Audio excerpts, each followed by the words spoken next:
ہرقل شاہ روم نے قریش کے قافلے میں ایک آدمی بلانے کو بھیجا، اور اس وقت یہ لوگ تجارت کے لیے ملک شام گئے ہوئے تھے، اور یہ وہ زمانہ تھا جب رسول اللہ صلی اللہ علیہ وسلم نے قریش اور ابو سفیان سے ایک وقتی عہد کیا ہوا تھا۔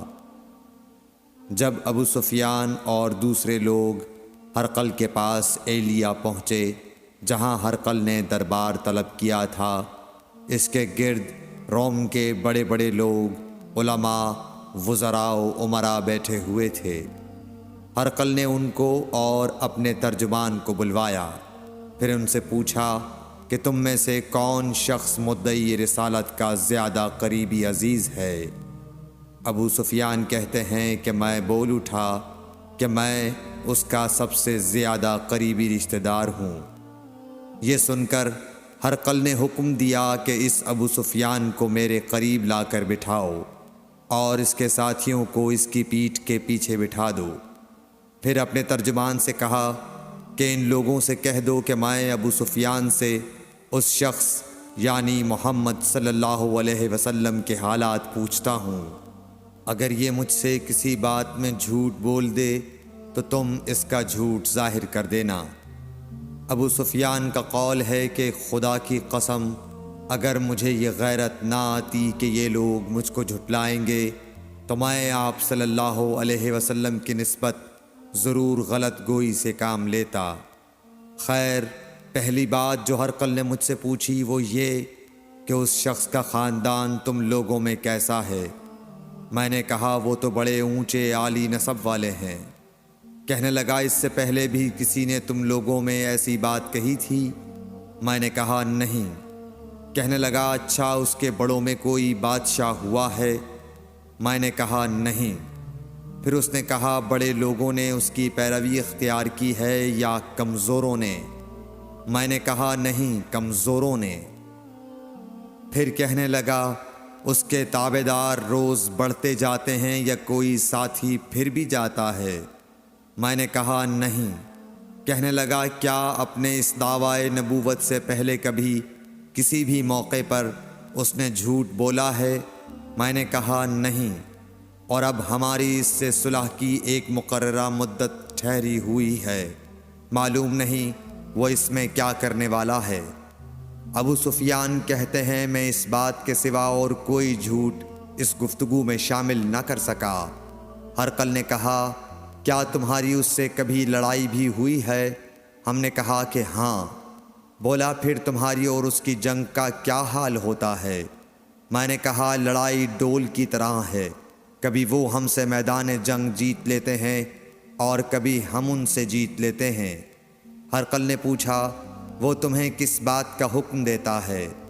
میں نے کہا وہ کہتا ہے کہ صرف ایک اللہ ہی کی عبادت کرو، اس کا کسی کو شریک نہ بناؤ، اور اپنے باپ دادا کی شرک کی باتیں چھوڑ دو، اور ہمیں نماز پڑھنے، سچ بولنے، پرہیزگاری اور صلہ رحمی کا حکم دیتا ہے۔ یہ سب سن کر پھر ہرقل نے اپنے ترجمان سے کہا کہ ابو سفیان سے کہہ دے کہ میں نے تم سے اس کا نسب پوچھا تو تم نے کہا کہ وہ ہم سے عالی نسب ہے، اور پیغمبر اپنی قوم میں عالی نسب ہی بھیجے جایا کرتے ہیں۔ میں نے تم سے پوچھا کہ دعوی نبوت کی یہ بات تمہارے اندر اس سے پہلے کسی اور نے بھی کہی تھی؟ تو تم نے جواب دیا کہ نہیں۔ تب میں نے اپنے دل میں کہا کہ اگر یہ بات اس سے پہلے کسی اور نے کہی ہوتی تو میں سمجھتا کہ اس شخص نے بھی اسی بات کی تقلید کی ہے جو پہلے کہی جا چکی ہے۔ میں نے تم سے پوچھا کہ اس کے بڑوں میں کوئی بادشاہ بھی گزرا ہے؟ تو تم نے کہا کہ نہیں۔ تو میں نے دل میں کہا کہ ان کے بزرگوں میں سے کوئی بادشاہ ہوا ہوگا تو کہہ دوں گا کہ وہ شخص اس بہانے اپنے آباء و اجداد کی بادشاہت اور ان کا ملک دوبارہ حاصل کرنا چاہتا ہے۔ اور میں نے تم سے پوچھا کہ اس بات کے کہنے یعنی پیغمبری کا دعویٰ کرنے سے پہلے تم نے کبھی اس کو دروغ گوئی کا الزام لگایا ہے؟ تم نے کہا کہ نہیں۔ تو میں نے سمجھ لیا کہ جو شخص آدمیوں کے ساتھ دروغ گوئی سے بچے وہ اللہ کے بارے میں کیسے جھوٹی بات کہہ سکتا ہے۔ اور میں نے تم سے پوچھا کہ بڑے لوگ اس کے پیرو ہوتے ہیں یا کمزور آدمی؟ تم نے کہا کمزوروں نے اس کی اتباع کی ہے۔ تو دراصل یہی لوگ پیغمبروں کے متبعین ہوتے ہیں۔ اور میں نے تم سے پوچھا کہ اس کے ساتھی بڑھ رہے ہیں یا کم ہو رہے ہیں؟ تم نے کہا کہ وہ بڑھ رہے ہیں، اور ایمان کی کیفیت یہی ہوتی ہے حتیٰ کہ وہ کامل ہو جاتا ہے۔ اور میں نے تم سے پوچھا کہ آیا کوئی شخص اس کے دین سے ناخوش ہو کر مرتد بھی ہو جاتا ہے؟ تم نے کہا نہیں۔ تو ایمان کی خاصیت بھی یہی ہے، جن کے دلوں میں اس کی مسرت رچ بس جائے وہ اس سے لوٹا نہیں کرتے۔ اور میں نے تم سے پوچھا کہ آیا وہ کبھی عہد شکنی کرتے ہیں؟ تم نے کہا نہیں۔ پیغمبروں کا یہی حال ہوتا ہے، وہ عہد کی خلاف ورزی نہیں کرتے۔ اور میں نے تم سے کہا کہ وہ تم سے کس چیز کے لیے کہتے ہیں؟ تم نے کہا کہ وہ ہمیں حکم دیتے ہیں کہ اللہ کی عبادت کرو، اس کے ساتھ کسی کو شریک نہ ٹھہراؤ، اور تمہیں بتوں کی پرستش سے روکتے ہیں، سچ بولنے اور پرہیزگاری کا حکم دیتے ہیں۔ لہٰذا اگر یہ باتیں جو تم کہہ رہے ہو سچ ہیں تو عنقریب وہ اس جگہ کا مالک ہو جائے گا کہ جہاں میرے یہ دونوں پاؤں ہیں۔ مجھے معلوم تھا کہ وہ پیغمبر آنے والا ہے، مگر مجھے یہ معلوم نہیں تھا کہ وہ تمہارے اندر ہوگا۔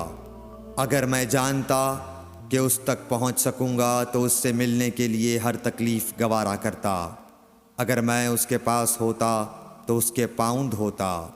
ہرقل نے رسول اللہ صلی اللہ علیہ وسلم کا وہ خط منگایا جو آپ نے وحیہ کلبی رضی اللہ تعالیٰ عنہ کے ذریعے حاکم بصرہ کے پاس بھیجا تھا، اور اس نے وہ ہرقل کے پاس بھیج دیا تھا۔ پھر اس کو پڑھا تو اس میں لکھا تھا، اللہ کے نام کے ساتھ جو نہایت مہربان اور رحم والا ہے۔ اللہ کے بندے اور اس کے پیغمبر محمد صلی اللہ علیہ وسلم کی طرف سے یہ خط ہے شاہ روم کے لیے۔ اس شخص پر سلام ہو جو ہدایت کی پیروی کرے۔ اس کے بعد میں آپ کے سامنے دعوت اسلام پیش کرتا ہوں۔ اگر آپ اسلام لے آئیں گے تو دین و دنیا میں سلامتی نصیب ہوگی، اللہ آپ کو دوہرا ثواب دے گا۔ اور اگر آپ میری دعوت سے روگردانی کریں گے تو آپ کی رعایا کا گناہ بھی آپ ہی پر ہوگا۔ اور اے اہل کتاب، ایک ایسی بات پر آ جاؤ جو ہمارے اور تمہارے درمیان یکساں ہے، وہ یہ کہ ہم اللہ کے سوا کسی کی عبادت نہ کریں اور کسی کو اس کا شریک نہ ٹھہرائیں، اور نہ ہم میں سے کوئی کسی کو خدا کے سوا اپنا رب بنائے۔ پھر اگر وہ اہل کتاب اس کتاب سے منہ پھیر لیں تو مسلمانوں، تم ان سے کہہ دو کہ تم مانو یا نہ مانو، ہم ایک خدا کے اطاعت گزار ہیں۔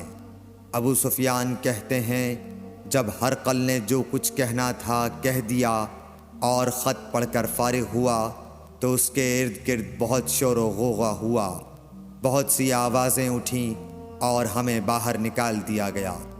تب میں نے اپنے ساتھیوں سے کہا کہ ابو کبشہ کے بیٹے حضرت صلی اللہ علیہ وسلم کا معاملہ تو بہت بڑھ گیا۔ دیکھو تو اس سے بنی اصفر روم کا بادشاہ بھی ڈرتا ہے۔ مجھے اس وقت سے اس بات کا یقین ہو گیا کہ حضور صلی اللہ علیہ وسلم عنقریب غالب ہو کر رہیں گے، حتیٰ کہ اللہ نے مجھے مسلمان کر دیا۔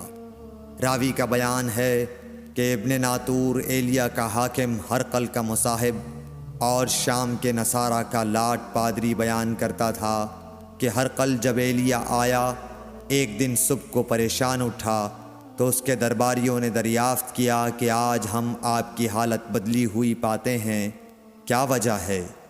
ابن ناطور کا بیان ہے کہ ہرقل نجومی تھا، علم نجوم میں وہ پوری مہارت رکھتا تھا۔ اس نے اپنے ہم نشینوں کو بتایا کہ میں نے آج رات ستاروں پر نظر ڈالی تو دیکھا کہ ختنہ کرنے والوں کا بادشاہ ہمارے ملک پر غالب آ گیا ہے۔ بھلا اس زمانے میں کون لوگ ختنہ کرتے ہیں؟ انہوں نے کہا کہ یہود کے سوا کوئی ختنہ نہیں کرتا، سو ان کی وجہ سے پریشان نہ ہوں۔ سلطنت کے تمام شہروں میں یہ حکم لکھ بھیجیے کہ وہاں جتنے یہودی ہوں سب قتل کر دیے جائیں۔ وہ لوگ انہی باتوں میں مشغول تھے کہ ہرقل کے پاس ایک آدمی لایا گیا جسے شاہ غسان نے بھیجا تھا۔ اس نے رسول اللہ صلی اللہ علیہ وسلم کے حالات بیان کیے۔ جب ہرقل نے سارے حالات سن لیے تو کہا کہ جا کر دیکھو وہ ختنہ کیے ہوئے ہے یا نہیں۔ انہوں نے اسے دیکھا تو بتلایا کہ وہ ختنہ کیا ہوا ہے۔ ہرقل نے جب اس شخص سے عرب کے بارے میں پوچھا تو اس نے بتلایا کہ وہ ختنہ کرتے ہیں۔ تب ہرقل نے کہا کہ یہی محمد صلی اللہ علیہ وسلم اس امت کے بادشاہ ہیں جو پیدا ہو چکے ہیں۔ پھر اس نے اپنے ایک دوست کو رومیہ خط لکھا اور وہ بھی علم نجوم میں ہرقل کی طرح ماہر تھا۔ پھر وہاں سے ہرقل حمص چلا گیا۔ ابھی حمص سے نکلا نہیں تھا کہ اس کے دوست کا خط اس کے جواب میں آ گیا۔ اس کی رائے بھی حضور صلی اللہ علیہ وسلم کے ظہور کے بارے میں ہرقل کے موافق تھی کہ محمد صلی اللہ علیہ وسلم واقعی پیغمبر ہیں۔ اس کے بعد ہرقل نے روم کے بڑے آدمیوں کو اپنے حمص کے محل میں طلب کیا اور اس کے حکم سے محل کے دروازے بند کر لیے گئے۔ پھر وہ اپنے خاص محل سے باہر آیا اور کہا، اے روم والو، کیا ہدایت اور کامیابی میں کچھ حصہ تمہارے لیے بھی ہے؟ اگر تم اپنی سلطنت کی بقا چاہتے ہو تو پھر اس نبی صلی اللہ علیہ وسلم کی بیعت کر لو اور مسلمان ہو جاؤ۔ یہ سننا تھا کہ پھر لوگ وحشی گدھوں کی طرح دروازوں کی طرف دوڑے مگر انہیں بند پایا۔ آخر جب ہرقل نے اس بات سے ان کی یہ نفرت دیکھی اور ان کے ایمان لانے سے مایوس ہو گیا تو کہنے لگا کہ ان لوگوں کو میرے پاس لاؤ۔ جب وہ دوبارہ آئے تو اس نے کہا، میں نے جو بات کہی تھی اس سے تمہاری دینی پختگی کی آزمائش مقصود تھی، سو وہ میں نے دیکھ لی۔ تب یہ بات سن کر وہ سب کے سب اس کے سامنے سجدے میں گر پڑے اور اس سے خوش ہو گئے۔ بالآخر ہرقل کی آخری حالت یہی رہی۔ صحیح بخاری حدیث نمبر 7۔